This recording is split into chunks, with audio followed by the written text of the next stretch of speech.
strategies have become, such a buzzword these days. Oftentimes it's just like a measure of seniority, not whether you're actually doing strategy or not. I saw a job title the other day that was like director of meat strategy. And like what even is that?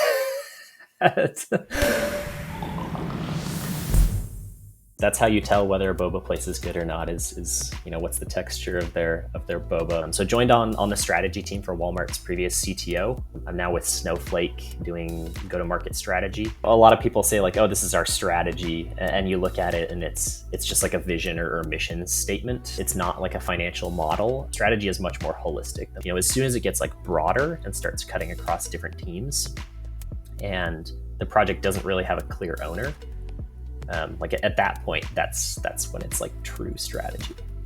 Lots of people talk about strategy folks as like jack of all trades, master of none. Are they only focusing on like what is engineering doing? Like, okay, strategy problem. Like you can't just think of these things in an isolated bucket. I've kind of separated it into 4 different layers. Organization goes through a cycle of, let's say, like needing strategy and not needing strategy. At some point you have to define and deliver, and you kind of iterate through that.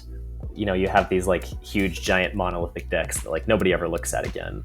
Like management consulting was huge like back in the 90s and early 2000s, and I think it's kind of waning these days. Which I think that's primarily due to the democratization of data. We referenced that earlier. Now we have internal primary data sets from companies that is much more clean. People can actually use it. We see the rise of like data analytics and data science and being able to make decisions off of those. And so like this is where strategy teams are changing. Like one of the teams that they kind of become like sister teams with is strategy plus operations. And they become that kind of glue that, makes strategy and execution actually be tied together. Doing the business, what you said earlier, is, 1% strategy and 99% execution. So it's both. Huge symptoms that I've seen: everything is a priority, in which case, nothing is a priority at that point, and nothing gets done. Like when I started in strategy, I was super naive. I thought, like perfect research, analysis, logic, people would just go and do it. Like that is not the case. People don't want to change. They want to keep doing what they're doing. They want to be comfortable.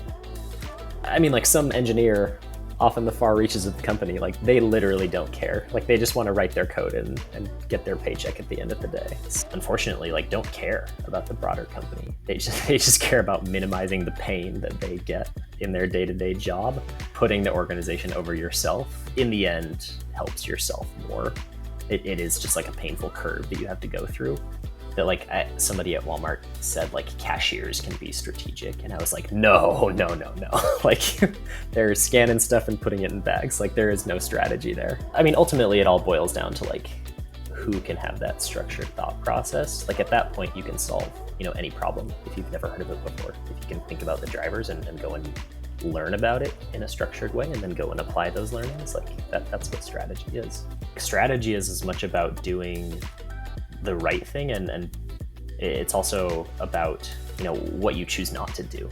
So I had a project where I pitched something that was going to have like $200 million in revenue within 2 years and completely pay everything back in 3. And the response that I got from the person was, no, we will never do this. And I was like, that's a bold statement. The first question that I typically ask when I start interacting with teams is, why are we doing this? And if people can't answer the why, like, done.